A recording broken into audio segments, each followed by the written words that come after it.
I'm Akash, and my topic is going to be about Ethiopian food and culture, as well as their history and culture in general. So to start with, we're going to have a brief table of contents. So the things we're going to talk about today are a brief history of Ethiopia, an overview of their culture, including religion, food, languages, their food in general, and then their coffee, specifically their coffee ceremony. So Ethiopia is located in Africa, on the Horn of Africa. So in terms of history, it's one of the earliest kingdoms to ever have existed during the 10th and 5th century BCE. This kingdom is really famous for having irrigation and iron tools. Then they had the Aksumite Empire from 100 to 940 CE. It's very famous because it's one of the very first Christian empires in the history of the world. Then we had the Zagwe dynasty from 900 to 1270, the Solomonic dynasty from 1270 to 1974.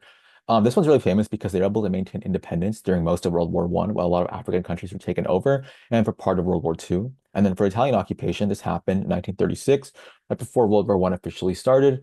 Um, War crimes happened a lot during this time, especially chemical warfare, and it was liberated in World War II by Ethiopian and British soldiers. Selassie was from 1930 to 1974, and he modernized a lot of Ethiopia. So that means their culture, their media, their education, all of that. But eventually, during rough conditions, he was overthrown by a Marxist control named the Derg regime. And what they did essentially was they also had a lot of war crimes. And then FDR came into power in 1991 until now. And what's really interesting about them is they divided the country into a lot of different subgroups based on ethnicity. Then we have their culture in general. So in terms of their culture, they have 80 plus ethnic groups and 80 plus languages, and they have a strong shared identity as Ethiopians. So what's interesting about this is the fact that even though they have so many different regions and cultures, they all identify eventually as Ethiopians. In terms of religion, because of their large Christian upbringing, 60% is Christian, 30% is Islamic, and the other are different African religions. Food and coffee are both very important. We'll get into those in a second. In terms of music, music is pretty traditional. So instruments like the krar, which is the lyre, and the masenko, which is a one-string fiddle, are played a lot. And a lot of the modern music now blends traditional music from Ethiopia with pop, reggae, and jazz. So now media education and literature are rapidly growing in Ethiopia. A big part of their culture is respect for elders, and some of their values are hospitality and strong family ties. In terms of food, they have a main staple food, which is injera. So this is a large, sour, spongy flatbread. It's made from teff flour, and it's the foundation of most of their meals. So typically, they're going to scoop up different lentils and types of stews and stuff with injera. Typically, they're going to eat with only with their right hand, and usually no utensils because they use injera as kind of like a tortilla almost, like they scoop up things with it. They have one large shared plate for the entire meal. Everyone shares from it.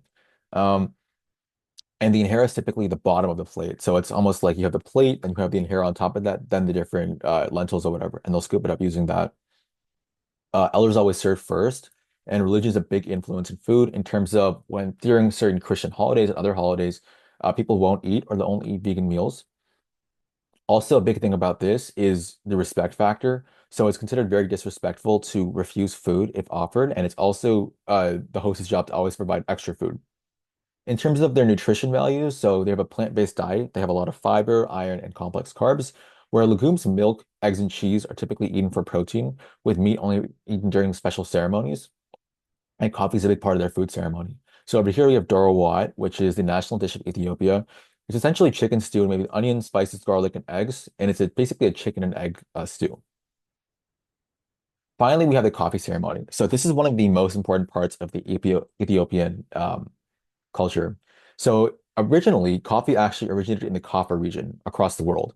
So because of that, coffee is a huge part in Ethiopia's culture.